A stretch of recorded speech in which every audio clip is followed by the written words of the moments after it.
বন্ধুগণ, নিরামিষ পটলের এই রেসিপিটা একবার যদি বানিয়ে খান, আমি বাজি ধরে বলছি এটা সবথেকে সেরা রেসিপি। আর বারবার এইভাবেই বানিয়ে খেতে পারবেন। তো একবার হলেও প্রথম থেকে শেষ পর্যন্ত ভিডিওটা দেখার অনুরোধ রইল। নমস্কার বন্ধুরা, আমি মুনমুন কিচেনে আপনাদের সবাইকে স্বাগত। তো প্রতিদিনের মতো দেখুন, আজকে এসেছি আবার একটা নতুন রেসিপি নিয়ে। এখানে এই পটলের রেসিপিটা তৈরি করার জন্য নিয়ে নিয়েছি বেশ কিছু পরিমাণে তরতাজা পটল। আর পটলের গায়ে যে একটা পাতলা আস্তরণ থাকে, এটা ছুরি দিয়ে ভালো করে ছাড়িয়ে নিতে হবে। আপনারা চাইলে এই কাজটা বটির সাহায্যেও করতে পারেন। আমার শারীরিক অসুস্থতার কারণে ভয়েস দিতে খুব কষ্ট হচ্ছে, প্লিজ আপনারা একটু মানিয়ে নেবেন। এবারে পটলটাকে দেখুন ঠিক এইভাবে কেটে নিতে হবে, মানে পটলের দুটো সাইডের যে অংশ ওটা কেটে বাদ দিয়ে দিলাম, আর এরকম মাঝ বরাবর কাট লাগিয়ে দিলাম। আমি একটা কেটে আপনাদেরকে দেখিয়ে দিলাম, বাকিগুলো আমি অফ ক্যামেরাতে তৈরি করে নেব। পটলের এই রেসিপিটা খেতে এত দারুণ, নিরামিষ পটলের রেসিপি যে কোনো মাছ মাংসকেও ফেল করে দেবে, আমি বাজি ধরে এটা বলতে পারি। সব কটা পটল এখন কাটা হয়ে গিয়েছে। এবারে এগুলোকে একটা পাত্রের মধ্যে তুলে নিচ্ছি। তুলে নিয়ে ভালো করে ধুয়ে নিতে হবে। তো ওই পাত্রের মধ্যে দিয়ে দিচ্ছি জল দিয়ে খুব ভালো করে পটলগুলোকে ধুয়ে নিচ্ছি। আমি অফ ক্যামেরায় বাকি পটলটা দুবার তিনবার জল পাল্টে ধুয়ে তারপরে ফিরে আসছি। এখন দেখুন পটলটা খুব সুন্দরভাবে ধোয়া হয়ে গিয়েছে। এখন এর মধ্যে দিয়ে দিচ্ছি বেশ কিছুটা পরিমাণে লবণ, আর দিয়ে দিচ্ছি হলুদের গুঁড়ো। লবণ আর হলুদের গুঁড়োটা দিয়ে পটলটাকে ভালো করে মাখিয়ে নিতে হবে। দিলে দেখবেন পটলের ভেতর থেকে অনেকটা জল বেরিয়ে আসবে। তো বেশ কিছুটা সময় এইভাবে লবণ আর হলুদটা মাখিয়ে রেখে দিতে হবে।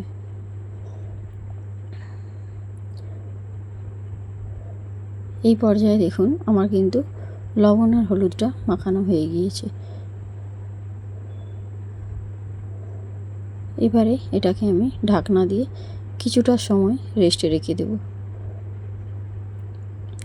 তো ততক্ষণ আমি মশলাটা তৈরি করে নিচ্ছি।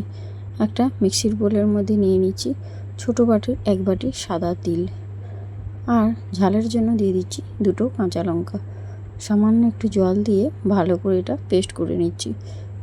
হ্যাঁ বন্ধুরা, আমি কিন্তু কোনো রকম গুঁড়ো লঙ্কা ব্যবহার করব না। ঝালের জন্য আমি কিন্তু এখানে কাঁচা লঙ্কাই ব্যবহার করছি। যেহেতু এখন প্রচণ্ড গরম, তার জন্য এইভাবেই খেলে শরীর সুস্থও থাকবে আর খেতেও ভীষণ ভালো লাগবে। আর এখন দেখুন পটলটা বেশ কিছুটা সময় রেস্টে ছিল, আর আপনাদেরকে দেখিয়ে দিচ্ছি পটল থেকে কতটা জল বেরিয়েছে। এবারে গ্যাসের ওপর আমি একটা কড়াই বসিয়ে দিয়েছি, আর দিয়ে তার মধ্যে দিয়ে দিচ্ছি বেশ কিছুটা পরিমাণে সর্ষের তেল। তেলটা খুব ভালো করে গরম হয়ে গেলে কড়াইয়ের চারধারে এভাবে বুলিয়ে নিতে হবে। তারপরে নুন হলুদ মাখিয়ে রাখা পটলগুলো ওই তেলের মধ্যে দিয়ে দিচ্ছি। দিয়ে খুব ভালো করে পটলগুলোকে একটু কষিয়ে নিতে হবে, যতক্ষণ না পটলের মধ্যে এই যে হালি ভাবটা চলে না যাচ্ছে, ততক্ষণ পর্যন্ত পটলগুলোকে ভালো করে কষিয়ে নিতে হবে। কষানো যত ভালো হবে রেসিপির স্বাদ ততটাই ভালো হবে। তো এখানে দেখুন বারবার এভাবে নাড়াচাড়া করে আমি এটাকে ঢাকনা দিয়ে দিচ্ছি। ঢাকনা দিয়ে কষালে পটলটা অনেকটাই সুসেদ্ধও হয়ে যাবে, আর পটলের মধ্যে যে হালি ভাবটা আছে সেটাও চলে যাবে। তো আমি আবারও বলছি, ভয়েস দিতে আমার খুব কষ্ট হচ্ছে, কারণ আমার শরীর সত্যিই খুবই খারাপ। আমার যারা নতুন এবং পুরাতন বন্ধুরা রয়েছে তাদের কাছে একান্ত অনুরোধ, তারা আমার পাশে থেকো। এইভাবে ঢাকনা দিয়ে রান্নাটা করলে পটলটা খুব তাড়াতাড়ি ভাজা হয়ে যাবে এবং পটলের গায়ে হালি ভাবটাও চলে যাবে। তো এখন দেখুন পটলটা খুব সুন্দর ভাজা হয়ে গিয়েছে। এবারে এই পটলটাকে তুলে নিচ্ছি একটা পাত্রের মধ্যে।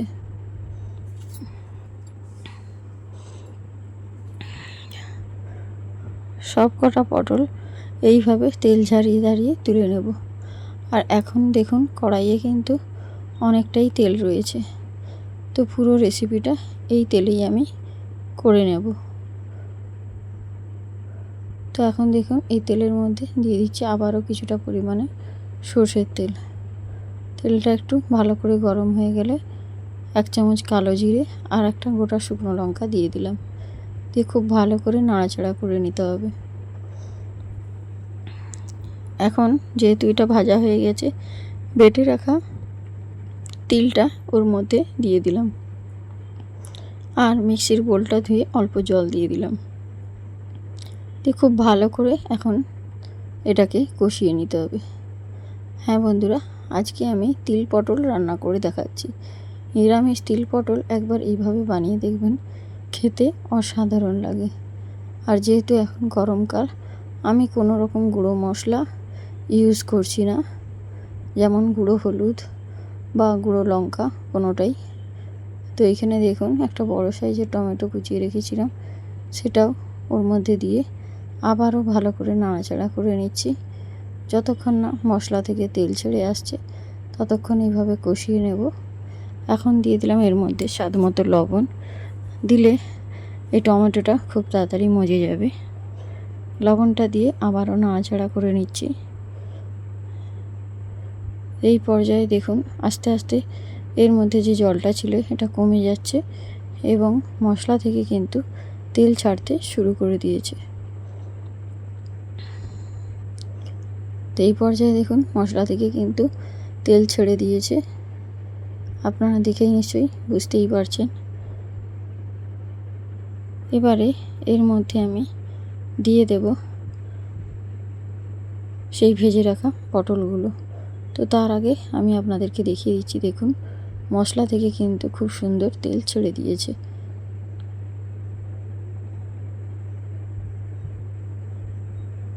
এই রকম পর্যায় পর্যন্ত কষিয়ে নিয়েছি, এর থেকে আর বেশি কষানোর দরকার নেই। এবারে ভেজে রাখা পটলগুলো ওর মধ্যে দিয়ে দিলাম, দিয়ে নাড়াচাড়া করে খুব ভালো করে কষিয়ে নিতে হবে। মশলার সঙ্গে পটলটা এইভাবে কষিয়ে নিলে দেখবেন এর থেকে সুন্দর একটা সুবাস ভেসে আসবে। প্রথমেই কিন্তু জল দিতে যাবেন না, জল ছাড়াই খুব ভালো করে পটলটাকে মশলার সঙ্গে এইভাবে কষিয়ে নেবেন। আপনারা তো পটলের অনেক রকম রেসিপি খেয়েছেন, একঘেয়ে পটলের রেসিপি ছেড়ে একবার এইভাবে তিল পটল বানিয়ে দেখবেন, খেতে অসাধারণ লাগে। আর এখন দেখুন খুব সুন্দর করে কষানো হয়ে গিয়েছে আর এখন এর থেকেও তেল ছাড়তে শুরু করে দিয়েছে।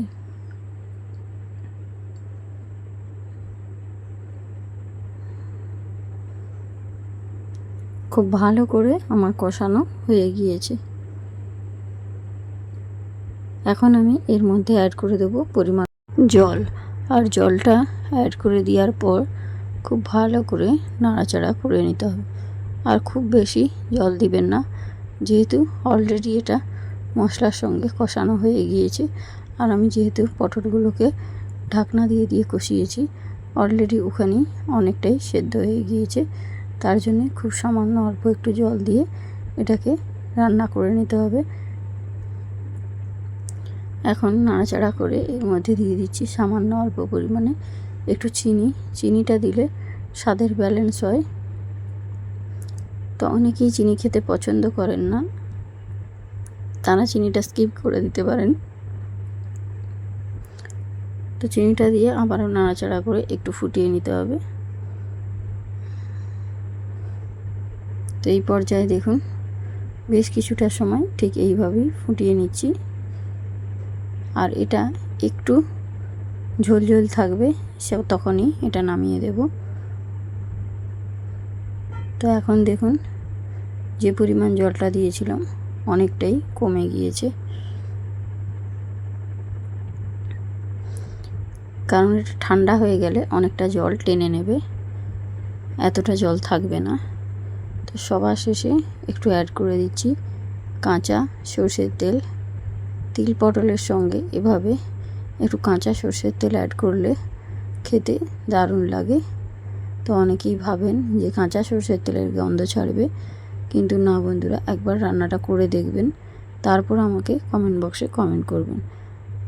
তেলটা দেওয়ার পর একটু ফুটিয়ে নিয়েছিলাম, আর এখন দেখুন মোটামুটি যে জলটা ছিল অনেকটাই শুকনো হয়ে গিয়েছে। গ্যাসের ফ্লেমটা এখন টোটালি বন্ধ করে দিচ্ছি। তো এখন দেখুন আমার তিল পটল সুন্দরভাবে রেডি হয়ে গিয়েছে। দেখতে যেমন লোভনীয় হয়েছে, খেতেও অসাধারণ লাগে। নিরামিষ দিনে পটলের এই রেসিপিটা একবার বানিয়ে দেখবেন, তারপর আমাকে কমেন্ট বক্সে কমেন্ট করবেন। আপনারা পটলের অনেক রকম রেসিপি খেয়েছেন, একবার এইভাবে বানালে বারবার এইভাবেই বানাতে ইচ্ছে করবে। তো আজকের মতো ভিডিওটা আমি এখানেই শেষ করব। দেখা হচ্ছে নেক্সট রেসিপির সঙ্গে। তো আপনারা সুস্থ থাকবেন, ভালো থাকবেন, আর কে কোথা থেকে দেখছেন কমেন্ট বক্সে কমেন্ট করে জানাবেন।